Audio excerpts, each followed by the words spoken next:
పెళ్ళైనా పండగైనా వేడుక ఏదైనా పట్టు చీరల ప్రత్యేక వేదిక వారాహి సిల్క్స్.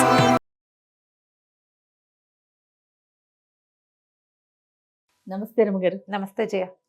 రమగారు, పిల్లల్ని ఏ వయసు వచ్చినప్పటి నుంచి ఇండివిజువల్గా ఉంచటం అలవాటు చేయాలి? వాళ్ళ పనులు వాళ్ళే చేసుకోవటం, కొంచెం అమ్మకి ఏదైనా ఇంట్లో హెల్ప్ చేయటం, తర్వాత ఇండివిజువల్గా పడుకోవటం, లేవటం, ఇలాంటివి ఏ వయసు నుంచి మనం అలవాటు చేయాలండి? 7-8 వచ్చే దగ్గర నుంచి సెపరేట్ చేయొచ్చు జయ. ఇప్పుడు ఇద్దరు కిడ్స్ ఉన్నారనుకో, వెంటనే పిల్లల్ని మధ్యలో వేసుకుని అమ్మా నాన్న అటు ఇటు పడుకునే సంస్కృతి బాగా కనపడుతుంది. అలాగే చేస్తాం జనరల్గా. పడిపోకుండా గోడ వైపుకి పిల్లల్ని పడుకోబెట్టి కొసగా అమ్మ పడుకుంటుంది, ఇట్లా అలా మేనేజ్ చేస్తూ ఉంటాం. కొంచెం 6 ఏళ్ళు 7 ఏళ్ళు వచ్చేసరికల్లా పిల్లలకి సొంతంగా పక్కలు, చెరుకో మంచం, కింద పైన మంచాలు, లేదా ఒక పాపే ఉంది, ఒక పిల్లాడే ఉన్నాడు, 7 ఏళ్ళు 8 ఏళ్ళు వచ్చినాయి. 7-8 ఏళ్ళు వచ్చినా కూడా అమ్మని ఆనుకుని పడుకోవటం, మీద కాలు చేతులు వేసుకునే పడుకోవటం అంత మంచి హ్యాబిట్స్ కావు జయ. ఆడపిల్లైనా మగ పిల్లలైనా సరే ఈ ఆనుకోకుండా పడుకోలేని పరిస్థితులు ఉంచకూడదు పిల్లలకి. వాళ్ళతోటి పడుకోవాలి, కాస్త నిద్రపుచ్చి యువతలకి రావాలి. ఇప్పుడు సెపరేట్ బెడ్ అనేది 8 వచ్చాక ఇంకా మారిస్తేనే బాగుంటుంది.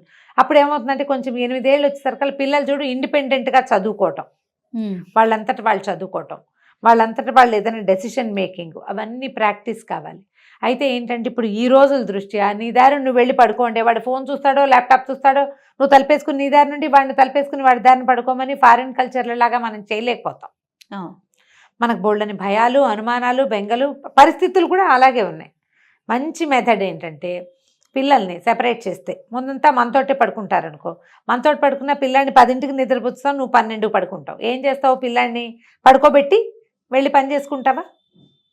అదే చేయాలి. లేదా నువ్వు 12 దాకా మెలకుగా ఉంటే 12 దాకా వాడిని ఆడుకోమని చెప్పచ్చా? అసలు 12 దాకా పిల్లాడిని కనుక మీరు మెలకుగా ఉంచితే మీరు అసలు పేరెంట్స్గా ఉంటానికి పనికిరారు. అది చేయకూడదు. అట్లా ముందు పడుకోబెట్టాలి. ఎందుకంటే పిల్లల గ్రోత్, వాళ్ళ ఆరోగ్యం అంతా నిద్రలో ఉంటుంది. అవును, నిద్ర చాలా అవసరం. పైగా రేపు పొద్దున్నే స్కూల్కి వెళ్ళాల్సిన వాడు రాత్రి 12 దాకా నిద్రపోకపోతే ఎట్లా? ఓ టైం పెట్టుకుని 9, 9:30 టైం పెట్టుకుని పిల్లలకు ఒక కథ చెప్పో, ఓ పాట పాడో, కాసేపు జోకొట్టో, ఏదైనా కబుర్లు చెప్తూనో, వాళ్ళకి సూదింగ్గా ఏది ఉంటుందో అది జోలపాట పాడి, జోల పాడడం నేను 6-7 ఏళ్ళు వచ్చేదాకా పాడేదాన్ని చేయ. జోలపాడి పడుకోబెట్టడమే. ఆ పాడి జోకొడుతూ ఉంటే మెల్లిగా పడుకుంటారు. అలవాటు ఉంటే అలాగా ఏదైనా ఒక శ్లోకం చెప్పడం, 4-5 సార్లు ఆ శ్లోకం అనిపించడం, కళ్ళు మూసుకో శ్రీరామను ఆంజనేయ స్వామి కళ్ళకి వస్తాడు, రాముడు వస్తాడు, అది వస్తాడు, ఇది వస్తాడు అని చెప్పి నిద్రపుచ్చుకోవాలి. పడుకోబెట్టాకే అన్నం తినేవాళ్ళు కూడా కనపడతారు మనకి. 9-9:30కి నిద్రపుచ్చేస్తావు. నువ్వు మిగిలిన వంటింట్లో పని చేసుకో, నీకు ఏదైనా ల్యాప్టాప్లో ఉంటే పని చేసుకో, ఇల్లు సర్దుకో, వంటిల్లు తుడుచుకో, వైఫ్ అండ్ హస్బెండ్ కలిసి మాట్లాడుకోవడానికి స్పెండ్ చేయడానికి టైం అదే. పిల్లాడు పడుకున్నాకే మీకు ప్రశాంతంగా ఉంటుంది. అప్పుడు కలిసి స్పెండ్ చేయండి, పిల్లాడిని చూసుకుంటూ ఉండండి. మీరు కలిసి స్పెండ్ చేసినంత టైము, నువ్వు పని చేస్తున్నంతసేపు వాళ్ళని మీతో మెలకుగా ఉంచాం కదా. ఇది మొదటి రోజుల్లోనే చేస్తాం మనం. ఈ 8-9 వచ్చాక పిల్లలకి ఆసక్తికరంగా బెడ్ ఉండేలాగా చూసుకోండి. భయపడతాడు. కొత్తల్లో విడిగా పడుకోబెడితే మధ్యరాత్రి లేచి వచ్చేస్తూ ఉంటారు. వచ్చేయనివ్వండి. క్రమంగా ఆ వచ్చేసేది తగ్గుతుంది. ఇక్కడ పడుకుంటాను అంటే రాని వచ్చి దగ్గర పడుకోనివ్వండి. మళ్ళీ వాడి పక్క వాడిదే, వాడికి అట్రాక్టివ్గా ఉండే దుప్పట్లు, దిళ్ళు, వాడి సెపరేట్ బెడ్, దానికి పుస్తకాలు పెట్టుకునేందుకు దాని మీదే బొమ్మలు పెట్టుకునే వీలు, అలాంటివి చేసి పిల్లల్ని ఇండిపెండెంట్గా ఉంచండి. అలాగని మంచం మీద వాడిని వదిలేయద్దు. తర్వాత పాయింట్ చెప్తాను నేను. ఈ మొదటి రోజుల్లో మనం ఎట్లా చిన్నప్పుడు జోకొట్టటాలు అవి ఉన్నాయో అలాగే పిల్లలు పడుకునేదాకా ఏదైనా కథ చెప్పటమో చదవటమో అలవాటుగా ఉంచుకోండి. ఫోన్లు ల్యాప్టాప్లు వాళ్ళ గదుల్లో ఉండనివ్వద్దు, ఆ గదిలో ఉంచొద్దు. ఒకవేళ మీ గదిలోనే మీదో బెడ్ ఉండి పక్కన వాడికి ఏదైనా ఏ బంక బెడ్డో ఇద్దరు పిల్లలకి ఏర్పరిచే వాళ్ళు కూడా ఉంటారు. ఫోన్లు ల్యాప్టాప్లు నో, చూసుకునేందుకు అవకాశం ఇవ్వద్దు. పడుకోవటమే. వాళ్ళే పుస్తకం చదివి పడుకునేలాగా అయినా కూడా ఏర్పాటు చేయండి. బుక్ చదవటం, పడుకోవటం. పిల్లలు పడుకునేదాకా వాళ్ళతో ఉండండి, వాళ్ళు నిద్రపోయేదాకా. కాసేపు భార్య భర్త ఇద్దరిలో ఎవరో ఒకళ్ళు దానికి వంతులు వేసుకోండి ఖచ్చితంగా. ఒక అమెరికా కేసు ఒకటి మాట్లాడాను ఒకళ్ళతోటి నేను. వాళ్ళు చెప్పారు వారంలో 3 రోజులు ఆవిడ, 3 రోజులు ఆయన, వాళ్ళని వంతులు వేసుకుని కథ చదువుతారట. ఆదివారం నాడు పిల్లాన్ని వదిలేస్తారు, నీ ఇష్టం, నువ్వు పాటలు చూస్తూ పెద్ద టీవీ ఆన్ చేసుకుని పడుకున్నా మాకు ఇష్టమేనంటే వాడు ఒప్పుకోవట్లేదుట. ఆదివారం కూడా స్టోరీ అంటే స్టోరీయే కావాలి, మీ ఇద్దరిలో ఎవరో ఒకళ్ళు చెప్పాల్సిందేనంటున్నాడు. అందుకని వాడిని బయట హాల్లో టీవీ చూపించి ఆ రోజు మాకు స్టోరీ హాలిడే అని పెట్టుకున్నామని చెప్పారు ఒకళ్ళు. బాగుంది. ఎవరో ఒకళ్ళు చదవటం, నాకు నా పనిలో ఉంది, వాడికి ఒక కథ చదువు, నాకు రాదంటారు. కథ చెప్పంటే కథలు చెప్పడం రాదు, చదవడానికి ఏంటి, చదవాలిగా. ఇది మీ పిల్లల్ని మీకు దగ్గర చేస్తుంది, పిల్లలతో స్నేహాన్ని మిగులుస్తుంది. ఎంత పెద్దవాళ్ళైనా పిల్లలు మన మాట వినేలాగా చేస్తుంది. సూదింగా చదవటం. మగవాళ్ళు ఇవన్నీ ఆడాళ్ల పనులు అలాంటి పిచ్చి మాటలు మాట్లాడద్దు, ఈ రోజుల్లోవి కాదు అవి. ఈ రోజు మాటలు కాదు, ఇవాళ మాట్లాడాల్సిన మాటలు కావు.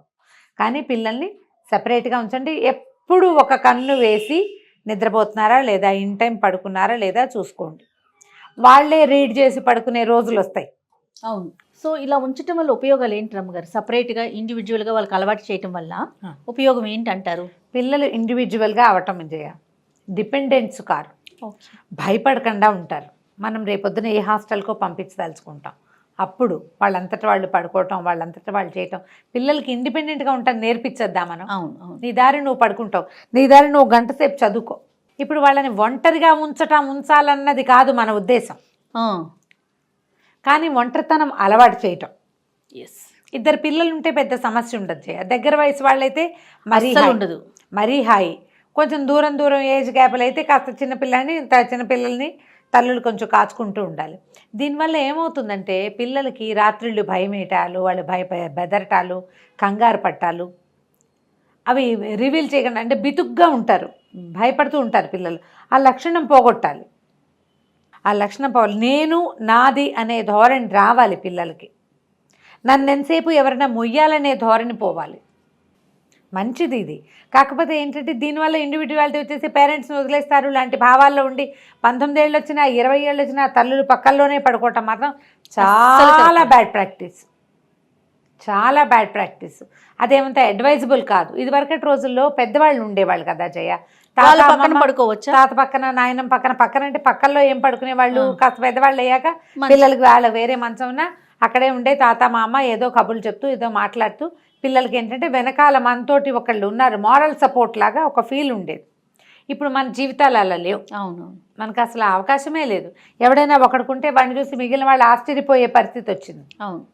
ఇవాళ రేపు తాత మా అమ్మ ఇంట్లో ఉంటున్నారా ఎక్కడైనా అని, అసలు వాళ్ళంటూ ఒకళ్ళు ఉంటారా అని తెలియని వాళ్ళు కూడా ఉంటున్నారు. అవును. మనకు ఆ అవకాశం లేనప్పుడు మనకు పుట్టిన పిల్లల్ని ఇండిపెండెంట్గా పెంచవలసిన అవసరం ఉంది కదా మనకి. ఖచ్చితంగా. మనం ఏం కోరుకుంటాం, పిల్లలు వాళ్ళంతటా వాళ్ళు అన్నం తినేయాలి. కరెక్ట్ అండి కదా, టకటక చదివేసుకోవాలి, వాళ్ళన్నిట్లలో ముందు అంజ వేయాలి. మన పిల్లలే ఉండాలి ఫస్ట్.